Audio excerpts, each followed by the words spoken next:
The marble lobby of the Westbridge Grand Hotel gleamed like a stage set for a play no one rehearsed. Crystal chandeliers cast warm light over polished stone, the air faintly scented with lilies and espresso. Guests moved in tidy lines toward the reception desk until those lines slowed, bent, and finally pooled into a restless half-circle around a single woman. She stood at the counter in a tailored navy coat, her posture straight, her hands clasped loosely before her. A fine sheen of rain clung to her sleeves, but she didn't brush it away. Her face was unreadable eyes, dark and sharp, tracking the flurry of motion around her the way a general watches an unsettled field. "Ma'am, for the third time, we do not understand you," said the concierge voice tight. He darted a glance at the growing crowd, and the two interpreters whispering at his elbow. The woman said nothing. Behind her, an assistant in a black suit tapped frantically at his phone. The interpreters tried again in Mandarin and French. Both met with the same stillness. "Should we call security?" a clerk muttered from behind the desk. "She's not aggressive," another whispered. "She's just not answering in English." A third clerk lowered her voice, but not enough to hide the edge. "And she's booked in the presidential suite, for heaven's sake." At the far end of the lobby, Daniel Mercer's mop paused mid-stroke against the polished floor. His gray work shirt blended into the muted marble and brass, as if the building itself had dressed him. People rarely noticed the janitor, and he'd learned not to mind. But from this distance, he could see the way the woman's stillness was being read, impatience curdling into judgment. The stairwell door swung open, and Vanessa Cole, the hotel's general manager, descended as if she owned each step. Her crimson lipstick caught the light. Her heels clapped against the marble. The clamor softened at her arrival. "Good morning," she said, placing manicured hands on the counter. Her smile was practiced. "I'm the general manager." "How may we assist you, miss?" The woman's gaze slid to her unblinking. Silence. Vanessa's smile thinned. "Miss..." She leaned forward, her voice firming. Still nothing. "She's refusing to speak," Vanessa announced over her shoulder. "This is unacceptable." Daniel felt the temperature shift not in degrees but in the air's texture. Politeness stretched over something brittle. He could read it, contempt hiding inside customer service fear disguised as protocol. "This is America, ma'am," Vanessa said, slow and clear as if addressing a stubborn child. "If you want service here, you need to speak English." The woman exhaled, barely audible. Deliberate. Daniel's spine prickled. The assistant stepped in quickly. "She's not being difficult," he murmured. "She prefers to conduct formal matters in her native language." "Formal." Vanessa gave a sharp laugh. "We're not in Tokyo. If she wants towels or champagne, she can point like everyone else. But she's blocking the line." Daniel set his mop into its bucket, the quiet slosh loud in his ears. He wasn't sure why his feet began moving toward the desk. Maybe it was the look in her eyes, not annoyance, not arrogance, but the weight of being measured in someone else's currency. Vanessa signaled to a uniformed guard. "Escalate this to management security." The assistant stepped in front of her, alarmed. "Please, she's one of the most respected executives in Japan. She's delaying service in a 5-star hotel," Vanessa snapped. The woman's fingers twitched once at her side, then stilled. Her silence was not retreat, it was steel. Daniel stopped a few feet from the counter. "Excuse me," he said. Heads turned. Vanessa blinked. "Mr. Mercer, this doesn't concern maintenance." "I know," he said. He faced the woman and gave a slight bow, just enough to be correct, not enough to make a spectacle. In soft, fluent Japanese, he said, "Ocha o meishiagarimasen ka Sato-sama." "Would you care for a cup of tea, Miss Sato?" Sato. The room seemed to inhale all at once. Even the piped-in piano music faded to a memory. Her eyes widened, not in theatrical surprise, but in the subtle way recognition blooms. She answered in quiet Japanese, her voice like the first notes of a koto. Daniel nodded and gestured toward the lounge. "We can sit there." "No pressure, no misunderstanding," the assistant stammered, turning to the staff. He's speaking perfectly." Kyoto intonation. Vanessa's voice cracked. How do you even know Japanese? I don't think that matters right now," Daniel said gently. Miss Sato Ren raised a hand, stopping whatever Vanessa meant to say next.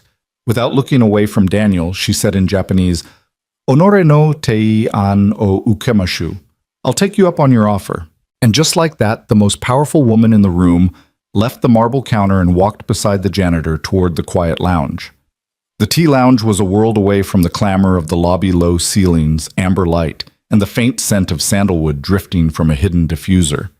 A junior staffer, clearly eager to escape notice, had already set a lacquered tray on the table, porcelain cups, a pot wrapped in a white cloth to keep the steam in. Daniel held the door for her, and Rensato stepped inside without a sound. She moved with the measured grace of someone who'd been taught that each gesture could speak as loudly as any word. He poured the tea slowly, careful to keep the ceramic from clinking against the saucer. "It's been a while since I did this properly," he murmured in Japanese. Ren accepted the cup with both hands, inclining her head slightly. "Your accent is Kyoto," she noted, her voice low and deliberate. Daniel smiled faintly. 7 years there teaching cultural linguistics, specializing in silence dynamics. Her gaze flicked upward, studying him. "You left my wife past," he said simply. "After that, I needed work where no one asked me about my past or my future." She didn't look away. "Silence isn't always retreat," she said. Sometimes he replied, "It's the only honest thing left." A stillness settled between them, not uncomfortable, but suspended like the moment before a bowstring is plucked.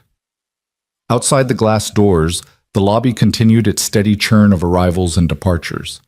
Here, the only movement was steam curling from their cups. Ren's voice shifted to careful English, touched with Kyoto's melodic lilt.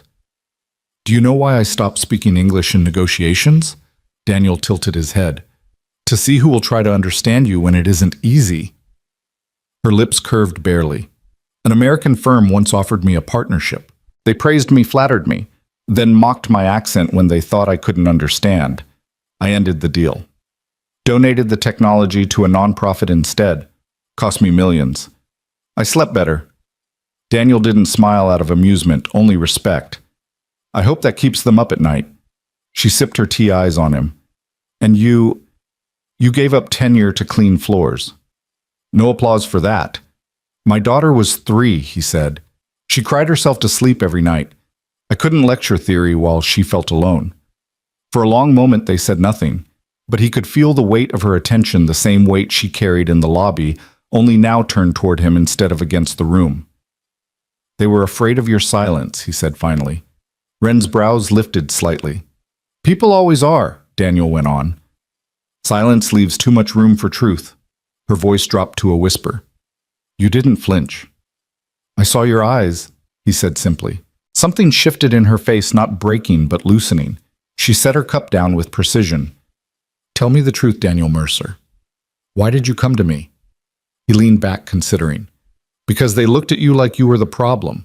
I've seen that look before on faces that used to admire me before I lost my title, my voice, my status." She studied him for a beat. "You noticed me?" she said. "I remembered you," he corrected. Her head tilted. "We've met, no. But I remember people like you, people who don't need noise to matter." A faint smile appeared, the kind that doesn't need to be acknowledged to be understood. "Will you stay a while?" she asked softly. He nodded. For the first time that day, the silence between them didn't feel like a battlefield. It felt like a truce. Upstairs, the glass-walled boardroom of the Westbridge Grand hummed with the quiet tension of a meeting no one wanted to attend. Vanessa Cole stood at the head of the table, her crimson lipstick now a sharp slash against her pale expression. The iPad in front of her replayed a 10-second clip over and over, Daniel Mercer bowing slightly, speaking soft Japanese to Ren Sato, Ren accepting his invitation with a subtle nod. This Vanessa snapped, tapping the screen as circulating online like wildfire. The PR director leaned forward cautiously. "It's being received very well. Words like dignity, grace, and cultural sensitivity are trending." It's making us look like fools," Vanessa cut in. "We have 3 certified translators on payroll, none of them connected with her." And then a janitor walks up and she broke off as if the words themselves tasted bitter. "Makes us look incompetent." Across the table, the regional director cleared his throat. "With respect, it doesn't make us look incompetent. It reveals that we already were." Vanessa's jaw tightened, but she didn't answer. Meanwhile, in the quiet hallway outside the lounge, Daniel stood at a vending machine watching a bottle of green tea spiral down into the tray with a dull clunk. He didn't hear Ren approach until her voice drifted beside him. "That machine is still selling Ito and tea," she observed, almost amused. "I haven't seen it outside Tokyo in years." Daniel handed her the bottle without hesitation. "This place likes to look international. Just don't ask if it's refrigerated." She accepted it with a soft laugh. "Thank you for earlier. I don't know how else to say it." "You already did," he replied. Her gaze held his. "I meant more than the tea. You saved me from becoming someone's spectacle." He shook his head. "You saved yourself." I just translated the moment. For a beat, they stood together in companionable quiet. Then her expression shifted, almost playful. "I'm used to being underestimated. Sometimes I count on it. But Vanessa looked at me like I wasn't even human." Daniel glanced toward the lobby. "That's the thing about places like this. Polished surfaces, cold smiles. It's all about what people think you are until you step outside the script." "And you, Daniel Mercer," she asked. "You stepped far outside it."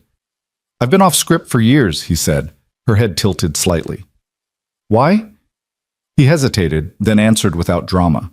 "Because silence became easier than defending the truth." Her brow furrowed. "After my wife died," he continued, "I had to raise Lily alone. I left the university, took whatever work I could. But after a while I realized something: the world only respects knowledge when it's wearing a suit and holding a slideshow." She didn't reply immediately, but the weight in her eyes told him she understood. Before he could say more, the assistant manager appeared at the end of the hall looking flustered. "Mr. Mercer, Miss Cole would like to speak with you urgently." Ren stepped forward before Daniel could respond. "Mr. Mercer is assisting me. If Miss Cole wishes to speak with him, she can schedule it after our meeting is complete."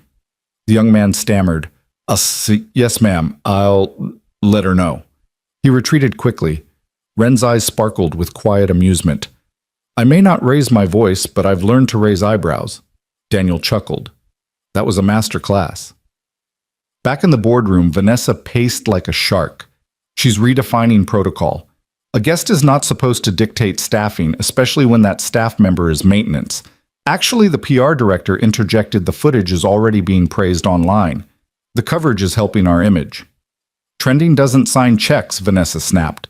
"Neither does insulting a billionaire," someone muttered. She ignored it. Downstairs, Ren and Daniel returned to the lounge. A small plate of manju, still warm, waited on the table, likely placed by a staffer too shy to linger. Daniel offered one to Ren. She accepted it, her fingers brushing his briefly. "Someone here still takes pride in service." He sat across from her. "You said words had become weapons. I've always believed they can be bridges, too." Her gaze softened. "Only if spoken from the right place." "And where do yours come from?" he asked. She hesitated, then said, "A place I haven't let many visit." He didn't look away. "May I be the exception?" The silence that followed was not awkward. It was deliberate. "My father was a Buddhist craftsman," she said at last. "He used to tell me, 'In silence we remember who we are. In noise we forget who we were meant to become.'" Daniel exhaled slowly. "That explains a lot. I lost him when I was 21, she continued. The day before he died, he told me, 'Don't fear being misunderstood. Fear becoming someone easy to understand.'" Daniel's voice was quiet. "He would have liked you." She blinked once hard but didn't let the tears fall. And for the first time, Daniel saw in her the same thing he had seen in the lobby, a woman holding herself together, not because she wanted to, but because she didn't trust anyone else to help her do it. By mid-afternoon, the clip had exploded. It wasn't just hotel gossip anymore. It was everywhere. A grainy video from a guest's phone showing Daniel bowing, speaking soft Japanese and guiding Ren away from the front desk had been shared over 400,000 times before lunch. By the time the Westbridge Grand social media manager refreshed her feed, again, the number had doubled. The Janitor. Who Listened trended above celebrity scandals and political outrage. Underneath captions told the same story in different words. While managers panicked, a janitor connected. The front desk phones rang non-stop. Some callers wanted reservations. Others wanted to know if that janitor still worked there. Upstairs, Daniel sat alone in the staff break room, fluorescent lights buzzing faintly overhead. In his hands, a sheet of corporate stationery. Subject Employee Conduct Review. Due to recent public exposure and deviation from assigned duties, a formal internal review has been initiated. Until further notice, please refrain from guest interaction beyond your assigned cleaning responsibilities. He folded it twice until the words disappeared in his fist. He wasn't angry, just tired. The break room door opened and Marcus stepped in, still wearing his concierge's jacket. He glanced around to make sure no one else was there, then dropped into the chair across from him. "They're panicking upstairs," Marcus said in a low voice. "Vanessa's about to lose it." Daniel didn't look up. "Because I spoke Japanese to a guest." Marcus leaned forward. "No, because you reminded everyone what service actually looks like." Daniel gave a humorless chuckle. "I'm not a legend. I'm a man with a mop who forgot to keep his head down." Or maybe Marcus countered, "You're a man who remembered he still had a voice." Daniel's gaze drifted to the folded paper in his hand. "HR wants silence again." Marcus's voice softened. "For what it's worth, she saw you. All of you. Miss Sato, I mean." Daniel glanced at him, then looked away. "That's the part that scares me the most." Across the hotel, Ren sat in the penthouse suite laptop open on the table beside a still steaming cup of sencha. Her assistant David paced behind her. "They've sent a statement," he said, scrolling on his phone, "from corporate PR, calling the lobby incident an unfortunate deviation from protocol. They say you were assisted by a staff member acting outside his station." Ren didn't lift her eyes from the document she was reading. "They're trying to downplay it," David pressed. "Do you want me to draft a response?" She closed the laptop and finally looked at him. "No. No." Her voice was calm, but her eyes sharpened. "I'll respond in person. They're going to push back." "Then let them," she said. "I didn't build a billion-dollar company to let someone like Vanessa Cole decide who matters." David swallowed and gave a short nod. Ren sat back in her chair, gaze lingering on her own faint reflection in the darkened screen. Not the CEO for a moment. Just the girl who once worked nights in a Kyoto tea house folding strangers' words into polite shapes her grandmother taught her. That girl had learned how to be heard without ever raising her voice. She'd waited a long time to use it again. Downstairs, Daniel pushed his mop bucket into the lobby, letting the muted swish of water fill the quiet. Guests who'd seen the video glanced his way with recognition that felt fragile, built on hashtags. Not history. Vanessa intercepted him near the elevators, arms crossed like a sentry. "Mr. Mercer," she said crisply, "I trust you've received the notice from HR." "I did." "Then you understand the consequences of further deviation." "I do." "Good," she said, starting to turn away. "Then we won't have any confusion about no." A voice called from across the corridor, firm but unhurried. "We will have clarity, but not the kind you think." Both turned. Ren was walking toward them, each step deliberate, as if the hallway itself had been designed for her entrance. Miss Sato Vanessa said, her professional mask snapping into place. "We were just discussing there was no misunderstanding," Ren cut in. "Only a failure of character." Vanessa blinked. "Excuse me." "You mistook silence for weakness," Ren said evenly, "and uniform for worth." Vanessa's cheeks flushed. "This is an internal staff matter." "Incorrect," Ren replied, her gaze unwavering. "This is a matter of human dignity." She turned to Daniel. "Mr. Mercer, would you walk with me?" He hesitated for only a heartbeat, then set the mop aside and fell into step beside her. As they passed into the quieter wing of the hotel, she spoke softly enough that only he could hear. "They can't stand that you didn't beg for credit." Daniel smiled faintly. "Let them stew." "I didn't do it for them." "I know," she said. "That's what makes it powerful." They walked on the silence between them, not heavy this time, but steady like a bridge built plank by plank. It was nearly midnight when Daniel turned his key and stepped into the small two-bedroom apartment he shared with Lily. The air smelled faintly of lavender and lemon, her doing. She'd cleaned the kitchen again without being asked, a quiet habit that always made him both proud and uneasy. Too much responsibility for a 10-year-old. "Dad." Her voice came from the hallway. "I'm home," he called, setting his bag down. She patted out, wrapped in her favorite fleece blanket hair, rumpled eyes sharp. "You were on the internet." Daniel blinked. I was what Lena showed me. Her mom watches the news while they eat dinner. You're everywhere. He sank onto the old blue couch. That wasn't supposed to happen. She curled up next to him, blanket pooling around them. They said you spoke Japanese to a billionaire and saved the hotel. Is that true? He didn't answer right away. Instead, he asked, do you remember when I told you that sometimes doing the right thing makes the wrong people angry? She nodded. Well, he said today was one of those days. She was quiet for a long moment. Are they going to fire you? The question landed heavier than it should have. I don't know yet, he admitted. She rested her head against his arm. Why do people get mad when someone's kind? He stared at the floor. Because kindness makes arrogance feel small. That's not your fault. No, he said softly. But it makes me the nearest target. Her voice dropped almost to a whisper. Is being good always this hard? Daniel kissed the top of her head. Yes, but it's also what makes you strong. Later that night when she was asleep, he sat alone at the kitchen table, a cup of cold tea at his elbow, and a pen in his hand. On a sheet of paper he wrote slowly, carefully. Lily, one day, you'll be old enough to ask me not just what I did, but why I did it. I want to answer that question now, while the memory still stings and the truth is still warm. When people talk about courage, they usually picture someone loud, bold, demanding. But sometimes the bravest thing you can do is stay kind in a room that expects you to harden. Today, I saw a woman being erased with smiles. I've been on the receiving end of that kind of silence too many times. And if I've learned anything from raising you, it's this. We don't need the world's permission to do what's right. We just need the will to do it anyway. You once told me my work smells like lemon cleaner and kindness. I hope it always does. Love, Dad. He folded the letter, slipped it into an envelope, and wrote her name across the front.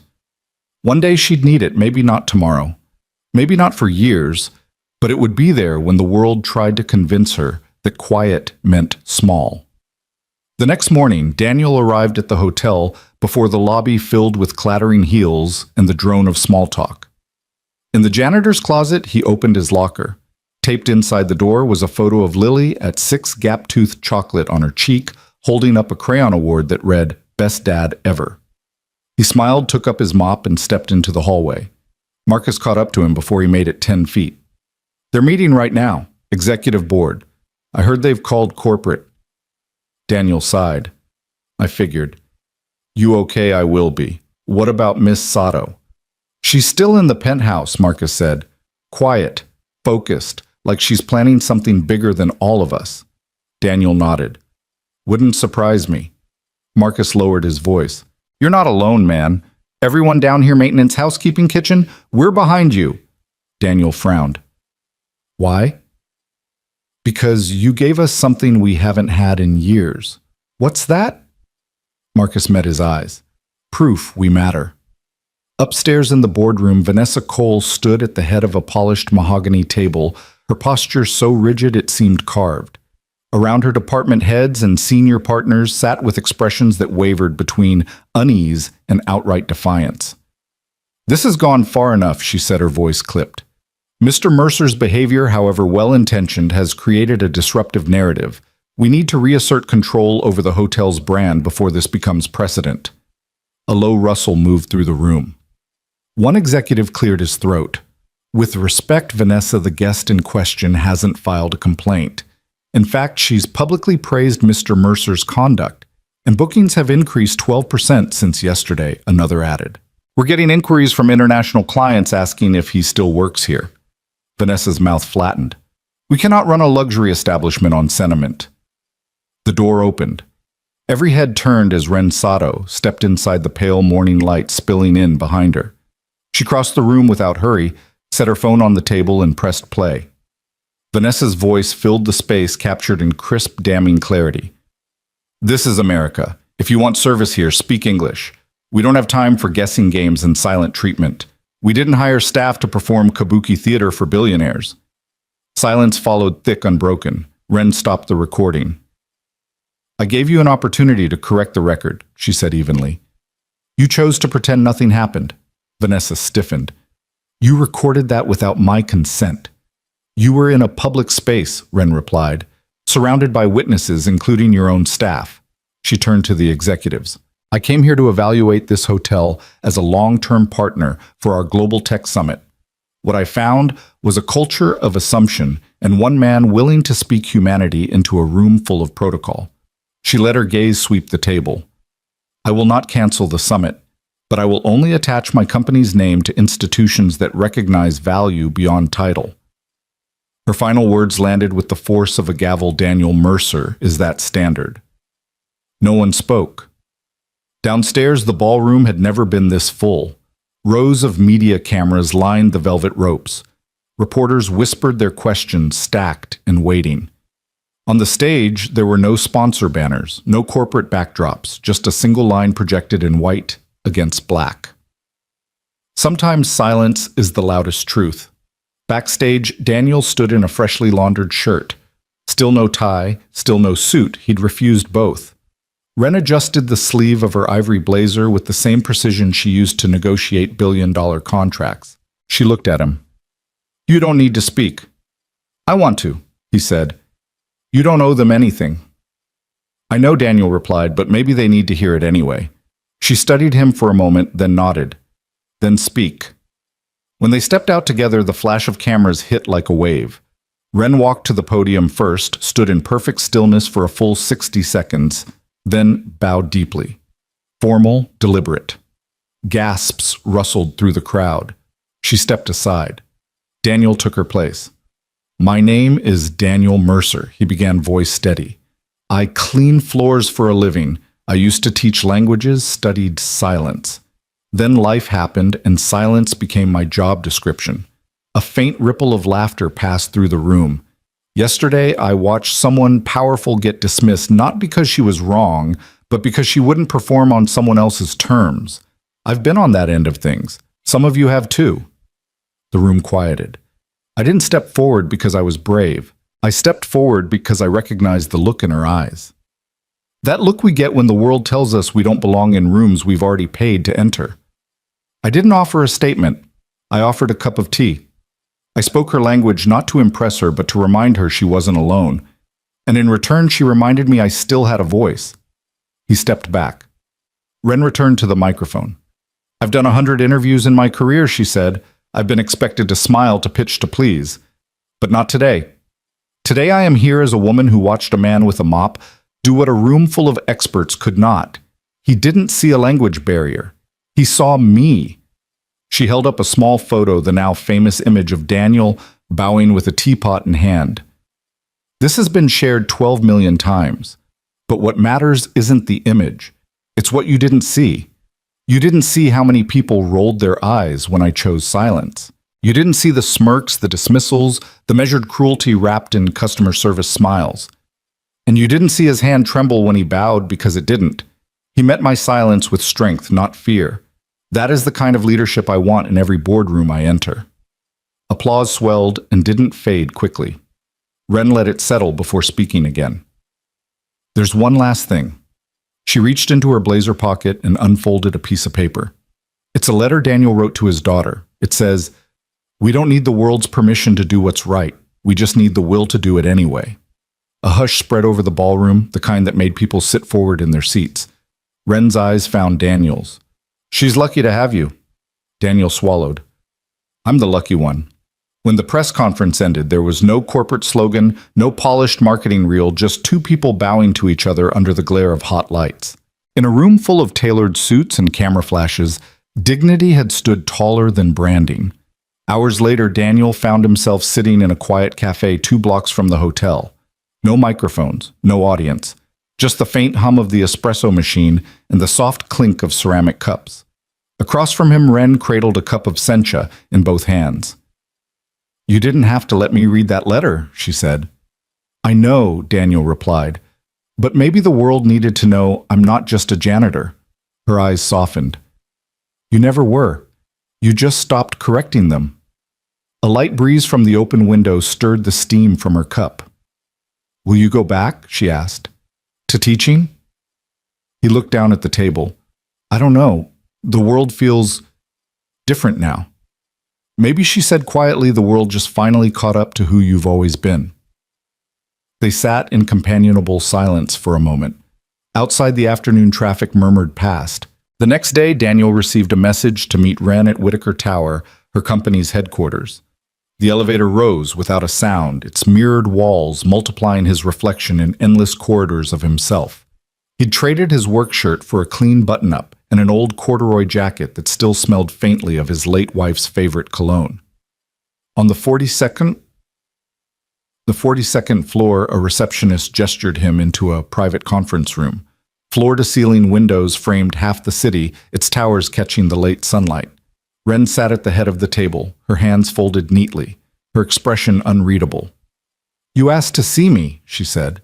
Daniel took a seat opposite her. "I figured if you're going to put your name on me, you should at least know mine. I'm Daniel Mercer, former linguistics lecturer, father, widower, current janitor, temporary internet meme." Her lips didn't move toward a smile. "Why did you agree to speak for me?" "Because silence isn't the absence of words," he said. "It's the presence of meaning. What you did at that conference, it meant something." Her gaze flickered a hairline crack in her composure. "You know what they're saying about me, that I've lost control, that I've turned a brand crisis into a personal crusade. The board's watching me like I'm a malfunctioning asset. Is that what you think?" he asked. "No," she said flatly. "I think it's a mirror. People didn't applaud because I said something profound. They applauded because you did something inconveniently decent. You reminded them of a humanity they've learned to ignore." Daniel held her eyes. "And that scares them." "No," she said. "That shames them." Silence stretched across the table, but this one wasn't brittle. It was heavy with something unspoken. Then Wren's voice lowered. "There's something I've never told anyone." He stayed still. "I was 6 the first time I refused to speak," she said. "My parents sent me to an elite prep school in Tokyo. I didn't understand a word anyone said for the first month. Every time I tried, I heard my difference echo back at me. The teachers called my silence discipline. I just stopped trying." Daniel's voice was quiet. "And that silence followed you all the way to Harvard, to boardrooms, to the days I thought I was in love. I learned to use it as armor." She looked down at her hands. "But armor gets heavy. And lonely," he added. Her eyes lifted to his. "Why am I telling you this?" "Because you know I'll hear it," he said simply. She hesitated. "I think I remember your wife." The air shifted. "She taught English at the community center on Mott Street, right?" Daniel blinked. "Yes, I was 19, new to America, no confidence, barely any English." "She was my teacher," Wren said. "She never made me feel stupid. She wore cherry blossom earrings and carried a thermos of miso soup every day. One afternoon, she asked us to write a letter to our future selves. I wrote, 'One day I want to be a woman who speaks truth without needing volume.'" Daniel's throat tightened. She disappeared from the center. Wren continued. "They said she was sick, leukemia." Daniel said quietly, 6 months from diagnosis to—" He trailed off. "I'm sorry," she said. "Truly." They sat in silence, not the kind that builds walls, but the kind that lets two people stand on the same side for a while. "You remembered her all this time?" he asked. "She taught me my first English sentence I ever loved." Wren replied, "What was it? Your voice matters even when it's quiet." Daniel's hand curled against the table. "She'd be proud of you," Wren said softly. "Not just for what you did in that lobby, for who you are now." He didn't speak because he couldn't. When he finally stood to leave, she walked him to the elevator. "I want to offer you a job," she said. "Not as a janitor, as a consultant for internal ethics and communication. You understand dignity in a way most companies never will. I want that in mine." Daniel searched her face. You're serious. I'm rarely anything else. I'll think about it." As the elevator doors began to close, she added, "Tell Lily her mother was unforgettable." The doors sealed and Daniel stood in the mirrored box descending, yet somehow it didn't feel like going down. That evening, back in his modest apartment, Daniel sat at the kitchen table, the soft yellow light casting a warm halo over a drawer he hadn't opened in years. He slid it out slowly and reached inside. Beneath a tangle of old receipts and keys was a folded piece of paper, Lily's letter to her mother, written when she was 6 and still struggling with her words. The crayon letters were uneven but determined. Dear Mommy, Daddy says you're in the sky. I wish you could come back. I want to show you my drawing of our family. You, me, and Daddy cleaning the stars. Daniel pressed it to his chest. His throat ached. On impulse, he flipped it over and began writing on the blank side, his pen scratching softly in the quiet. The next afternoon, the wind whispered through the Whitaker courtyard, rattling the early spring blossoms like pages turning in a book. Daniel stood beneath a cherry tree holding Lily's backpack. His hands were steady, but his heart wasn't. Mr. Mercer. He turned. Wren was crossing the courtyard toward him. No heels today, just jeans, a navy sweater, her hair pulled into a low ponytail. She looked lighter. She's waiting for you, Wren said when she reached him. Who, Lily? She replied, almost smiling. She asked if you'd sit in. Me? Wren nodded. She said, Dad talks like the sky listens. I figured that meant something. Daniel let out a quiet breath. She always says things sideways, but they land right where they need to. They entered the small therapy room together. It wasn't sterile like he'd feared. Rugs softened the floor. Beanbags sagged with use, and books lined the walls in rainbow order. Lily sat cross-legged on the rug, clutching her worn plush rabbit. Dr. Allen, the speech therapist, knelt nearby. Hi, Lily, Dr. Allen said warmly. Want to try again today? Lily looked at her father. He nodded. Only if you want to, sweetheart. A beat passed. Then Lily whispered something almost too soft to hear. Dr. Allen smiled. Did you say okay? Lily nodded. Let's play the color game, Dr. Allen said. I'll hold up a card and you tell me the color when you're ready. Red card. Silence. Green card. Silence. Yellow card. Nothing. Then came the blue card. Lily blinked and said barely above a whisper. Sky, not blue. Sky. Daniel's breath caught. Wren's eyes shone. That's right, Dr. Allen said gently. The sky is blue. Lily's fingers tightened around the rabbit. Do you want to try another? She didn't answer. Instead, she turned to Wren and said quietly, I saw you cry. Wren froze. The room stilled. You were holding the locket, Lily added. Wren's voice was fragile when she answered. Yes, I was. My mom had one too, Lily said, but hers was broken. Wren's voice trembled. Did it have cherry blossoms? Lily nodded. Daniel's head turned sharply toward Wren. She looked back at him, her expression a mixture of shock and something deeper.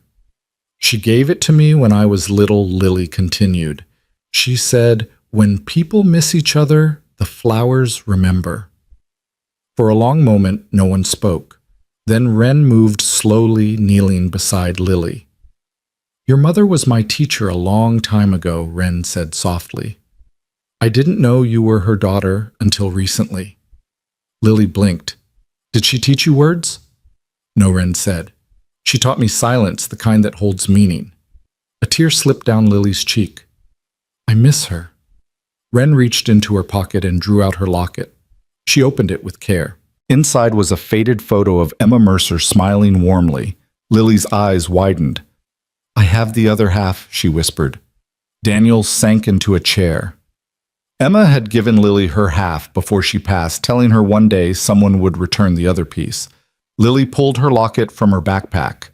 The two halves clicked together with a tiny sound like a door unlocking. The room exhaled all at once. That night, Wren invited them to her home, not her penthouse, but her real home. A modest craftsman-style house tucked in a quiet street shaded by sycamore's wind chimes clinking gently in the breeze. She opened the door herself barefoot. No staff tonight, she said. Just us. Lily took her hand immediately.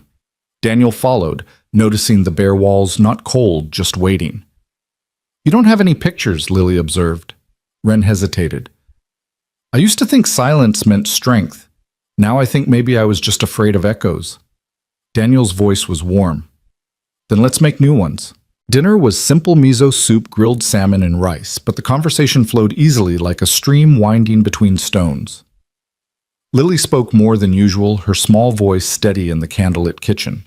She asked Wren about her favorite books as a kid, whether she'd ever climbed a tree, and if she'd been scared the first time she spoke in front of a big crowd. Wren admitted she had been. My voice shook, my hands shook, even my knees. Lily grinned. "So you were like me?" Wren smiled gently. "Exactly like you." After the dishes were cleared, Wren led them into a room at the back of the house.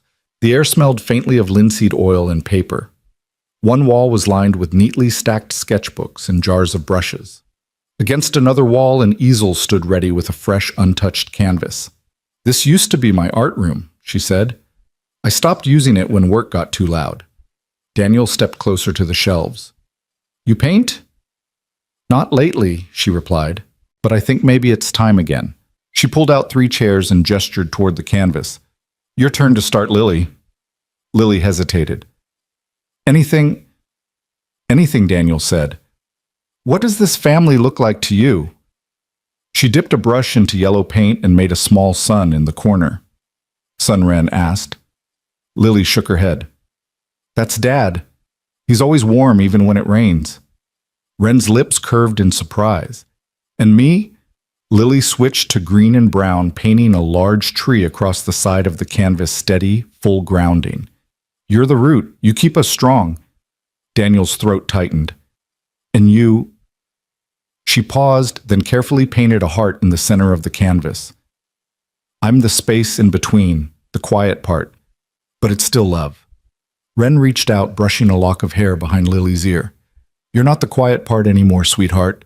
You're the voice that taught us how to listen." They stayed in the room until the paint dried, each stroke a thread weaving them closer together. A week later, Wren surprised Daniel with a gift wrapped in brown paper. Inside was a book hardcover matte finish with watercolor illustrations on every page. The title read, "The Girl Who Drew Silence." "I published it under both our names," Wren said. "Yours and Lily's." Daniel turned the pages slowly.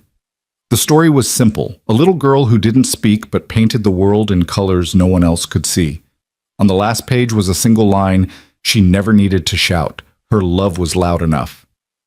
"It's beautiful," Daniel murmured. "It's true," Wren said. The book spread quietly but steadily passed between teachers, therapists, and parents. Letters began to arrive from strangers who saw themselves in its pages. One note came from a father who wrote, "I thought my son was unreachable until I realized he wasn't silent. I just wasn't listening the right way." By June, the 3 of them stood in a small backyard strung with fairy lights. It wasn't a grand wedding, just a gathering of close friends and a neighbor's guitar playing softly in the background. Lily wore a pale pink dress and carried a basket of rose petals. Daniel turned to Wren, his voice catching. "For a woman who built a business empire, it took you long enough to let someone love you." She arched a brow. "For a janitor with a mop and a heart of gold, you're surprisingly patient." They both laughed. Then Wren leaned in so only he could hear. "Thank you for never trying to fix me, just for standing still until I could find my way back." When they exchanged vows, they didn't promise perfection. They promised presence. They promised to speak truth even when it trembled to listen, even when there were no words. Lily tossed her rose petals high as they kissed. Then she looked up at the night sky and whispered. Mama found her voice. The night air in Wren's backyard still smelled faintly of roses when the last guest drifted away. Daniel stood beside her under the soft glow of the string lights, watching Lily chase fireflies barefoot across the grass. "Did you ever think," Wren asked quietly, "that a spilled mop bucket in a hallway would lead to all this?" Daniel's mouth curved into a half smile. "I've stopped being surprised by what happens when people stay." She tilted her head toward him. "And you, what are you still searching for?" He didn't hesitate. "Honestly, this us." Wren leaned against his shoulder. The silence between them was comfortable, rich, not the kind that hides pain, but the kind that fills you. In that quiet, she understood something she'd never said aloud. Love itself had become their shared language. The next weekend, they took Lily to the park where she'd first given Wren a flower, a clumsy daisy with petals missing handed over on a day when Wren had still been learning what love could sound like without words. This time, Wren brought the flower. She handed it to Lily beneath the blooming cherry blossoms. "This is for you," she said. Lily frowned slightly. "Why?" "Because you reminded me that love isn't perfect, it's just patient." Lily turned the stem in her fingers. "Does that mean you'll stay even when I'm mad or quiet again?" "Especially then," Wren answered. Lily leaned her head on Wren's shoulder. "You didn't run when I was broken. You helped me remember the colors." Daniel stood a few paces away, watching them. In that moment, he didn't see the CEO or the silent little girl. He saw the family they had built one heartbeat at a time. That evening, they gathered in the art room again. The once bare walls were now alive with Lily's crayon drawings and watercolor splashes. In the center of the floor, a blank canvas waited. "Your turn to start," Wren told Lily. She hesitated. "What should I paint?" Daniel crouched beside her. "What does this family look like to you right now?" Lily dipped her brush into gold paint and drew a small circle in the corner. "That's you again," Wren guessed. Lily shook her head. "That's home. Because home is warm even when it rains." Wren's breath caught. "And me." With calm precision, Lily painted a tall lamp beside the circle. "You're the light. You help us see where we're going." "And you?" Daniel asked gently. Lily painted a heart right in the center of the canvas. "I'm the space in between. I hold you both together." Wren blinked quickly, then set her hand over Lily's. "And we're never letting go." They worked on the painting until long after the sun had set, brushstrokes layering over each other like unspoken promises. By the time they washed the brushes, Daniel realized the canvas wasn't just a picture, it was a map of where they'd been and where they were going. By late summer, the rhythm of their life felt like a language only the three of them spoke. Mornings began with coffee in mismatched mugs. Lily's soft footsteps padding into the kitchen and Wren reading headlines aloud while Daniel pretended not to care until she hit a story worth debating. Afternoons often found them in the courtyard of Whitaker Tower, where Lily liked to sit with her sketchpad while Daniel worked on translating old Japanese poetry. Sometimes Wren joined laptop balanced on her knees, corporate storms raging quietly on her screen. But more often, she simply watched them. The corners of her mouth curved into something that looked a lot like peace. One Tuesday, an unexpected email arrived in Daniel's inbox. The subject line was a single word, invitation. It was from the University of Cambridge. They'd heard about his speech at the press conference and wanted him to give a guest lecture on the power of silence in communication. Daniel read it twice, then a third time. That evening over dinner, he slid his phone across the table. Wren read the email, then looked up at him. So, it's a long flight, he said. She gave him a flat look. "Daniel." He grinned faintly. "So I should probably say yes." Lily clapped her hands. "Can I come? I've never been on a big plane." Daniel hesitated. "It's during the school year." Wren glanced at Lily. "We'll make it work. Some lessons aren't in books." 2 months later, the three of them stepped off a plane into the cool gray of an English autumn. Cambridge's ancient stone buildings rose around them like pages from another century. On the day of the lecture, Daniel stood behind a podium in a wood-paneled hall. Professors and students filled the rows, their notebooks ready. Wren and Lily sat together in the front. He began with a story not about the press conference, but about Emma, about how she used to tell her students that silence was a bridge, not a wall. He spoke of the moment in the hotel lobby when he'd bowed to Wren and how the act wasn't about culture or etiquette, but recognition. Sometimes the loudest thing you can give someone, he said, is the space to be heard. When he finished, the applause was warm and sustained, but what mattered most was Lily's beaming face and the way Wren squeezed her hand. Afterward, a young woman approached him. She introduced herself as a speech therapy student and said, "Your story, it's going to change how I practice. Thank you."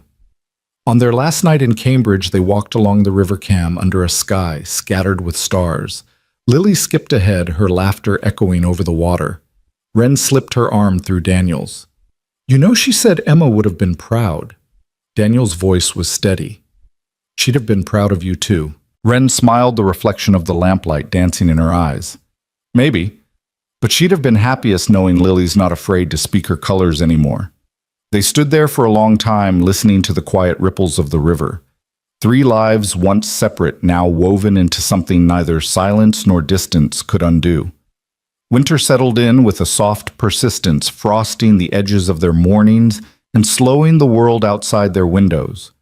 In the living room, the painting Lily had made, the one with the golden circle, the tall lamp, and the heart now hung above the mantel. It was the first thing anyone saw when they stepped into the house. On a Saturday afternoon, the 3 of them gathered there again, mugs of cocoa warming their hands. The radio hummed faintly in the background, some old jazz standard that Emma used to play on Sundays. Daniel glanced at the canvas and said, "I think it's missing something." Lily tilted her head. "What?" He handed her a thin paintbrush. "That's up to you."